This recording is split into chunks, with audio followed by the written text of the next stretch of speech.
नमस्कार, स्वागत है आपका यूपी ताजा न्यूज पर। मैं हूं संजय सिंह महान। आज हम लेकर आए हैं उत्तर प्रदेश के हापुड़ जिले से एक ऐसी खबर जो सुनकर आप हैरान रह जाएंगे।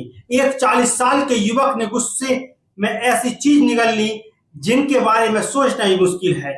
29 स्टील की चम्मचे, 19 टूथब्रश और 2 पेन। जी हाँ, आपने सही सुना। आइए इस अनोखी और चौंकाने वाली कहानी को विस्तार से जानते हैं। हापुड़ के देवनंदिनी अस्पताल में उस दिन डॉक्टरों के होश उड़ गए जब एक मरीज को लेकर उनके परिजन पहुंचे। मरीज का नाम सचिन, उम्र 40 वर्ष और शिकायत थी असहनीय पेट दर्द, उल्टी और कमजोरी। जब डॉक्टरों ने अल्ट्रासाउंड और सीटी स्कैन किया तो जो सामने आया उसने सभी को चौंका दिया। सचिन के पेट में 29 स्टील की चम्मच, 19 टूथब्रश और 2 नुकीले पेन फंसे हुए थे।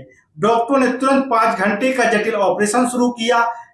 डॉक्टर श्याम कुमार की अगुवाई में 5 डॉक्टरों की टीम ने मरीज के पेट से कुल 50 चीजें निकाली। ऑपरेशन सफल रहा और 5 दिन बाद सचिन को अस्पताल से डिस्चार्ज कर दिया गया। लेकिन सवाल यह है, आखिर सचिन ने ऐसा क्यों किया? चलिए इसके पीछे की कहानी को जानते हैं। सचिन बुलंदशहर का रहने वाला है और नशे का आदी था। उसकी इस लत से परेशान होकर परिजनों ने उसे गाजियाबाद के नशा मुक्ति केंद्र में भर्ती कराया। लेकिन सचिन को ये बात बिल्कुल पसंद नहीं आई। गुस्से में उसने नशा मुक्ति केंद्र में रोजमर्रा की चीजें जैसे स्टील के चम्मच, टूथब्रश और पेन निगलने शुरू कर दिए। लगभग 1 महीने तक ये सिलसिला चलता रहा। धीरे धीरे जैसे पेट में दर्द, उल्टी और कमजोरी की शिकायत होने लगी। 17 सितंबर को जब हालात बिगड़ गए तब परिजन उसे हापुड़ के देवनंदिनी अस्पताल ले गए, जहां जांच में पेट में धातु और प्लास्टिक की चीजें दिखाई दी, जिसके बाद ऑपरेशन का फैसला लिया गया। डॉक्टरों का कहना है कि यह मामला पिका डिसऑर्डर यानी कि किसी गंभीर मानसिक बीमारी से जुड़ा हो सकता है। आइए अब इस मानसिक विकार के बारे में थोड़ा समझते हैं। पिका डिसऑर्डर एक ऐसी मानसिक स्थिति है जिसमें व्यक्ति ऐसी चीजें खाने लगता है जो खाने योग्य नहीं होती, जैसे धातु, प्लास्टिक, बाल या मिट्टी। ये समस्या अक्सर छोटे बच्चों, गर्भवती महिलाओं, कुपोषित लोगों और मानसिक रोगों से ग्रस्त व्यक्तियों में होती है।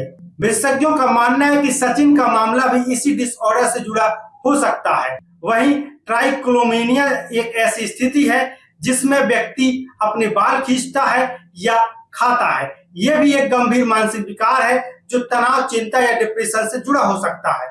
डॉक्टरों का कहना है कि सही समय पर इलाज या थेरेपी से इन दोनों समस्याओं को नियंत्रित किया जा सकता है। पिका डिसऑर्डर की जांच के लिए कोई खास टेस्ट नहीं होता। डॉक्टर मरीज के व्यवहार और खान पान की आदतों का अध्ययन करते हैं। साथ ही ब्लड टेस्ट के जरिए देखा जाता है कि शरीर में आयरन, जिंक जैसे पोषक तत्व की कमी तो नहीं है। ये कोई पहला मामला नहीं है। इसी साल जनवरी में अंबेडकर नगर में भी एक ऐसा ही हैरान कर देने वाला मामला सामने आया था। वहां एक युवक ने रिंच और नट बोल्ट निकाल लिए थे। जब उसे पेट दर्द की शिकायत हुई तो ऑपरेशन के बाद उसके पेट से 10 रिंच और नट बोल्ट निकाले गए।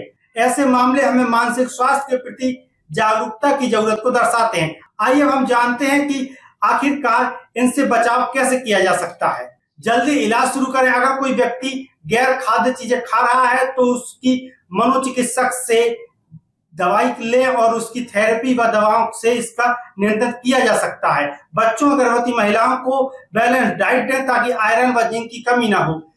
मानसिक स्वास्थ्य का ध्यान रखें। तनाव, चिंता या डिप्रेशन के लक्षण दिखे तो समय रहते इलाज शुरू करें। परिवार में किसी को मानसिक स्वास्थ्य से जुड़ी समस्या है तो उसके व्यवहार पर नजर रखें। सचिन अब पूरी तरह से स्वस्थ है, उसे अस्पताल से डिस्चार्ज कर दिया गया है। लेकिन यह घटना हमें एक बड़ा सबक देती है। नशे की लत और मानसिक स्वास्थ्य से जुड़ी समस्याओं को नजरअंदाज करना नहीं चाहिए। अगर आपके आसपास कोई ऐसा व्यक्ति है जो अजीब व्यवहार कर रहा है तो तुरंत मदद लें। फिलहाल के लिए इस वीडियो में इतना ही। मैं संजय सिंह महान आपसे फिर मिलूंगा एक और नई विस्तृत रिपोर्ट के साथ।